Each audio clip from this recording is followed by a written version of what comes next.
শিল্পী নাম অভিজিৎ দত্ত, কিন্তু বম্বেতে খ্যাত অভি দত্ত বলে। অভিও দীর্ঘদিন কুমার শানুর গান গায়, পরিচিত মুখ। কলকাতার এমন কোনো মঞ্চ নেই, হায়দ্রাবাদ বলুন, ব্যাঙ্গালোর বলুন বা কলকাতা, সারা পশ্চিমবাংলায় প্রচুর শো করে। কলকাতার বাঙালি বম্বেতে থাকে, আজকে এই সময় কলকাতা ছিল, বম্বে থেকে এসছে এই শো করতে। সেই অভি দত্তর গান আপনারা শুনলেন, আশা রাখি আপনাদের ভালো লেগেছে। কথা বাড়াবো না, দেরি হয়ে গেছে।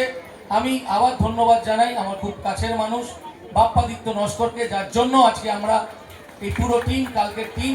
আর আবার কৃতজ্ঞতা জানাই অচিন্ত বাবু ও নিময় বাবুকে আমাদের সহযোগিতা করার জন্য।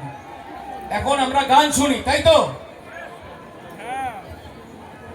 থ্যাংক ইউ সো মাচ বাবুদাইদা, তোমাকে অনেক অনেক ধন্যবাদ। বাপ্পাদিত্য নস্কর দাদাকে আমরা আমাদের সকলের তরফ থেকে আন্তরিকভাবে অনেক অনেক ধন্যবাদ জানাই।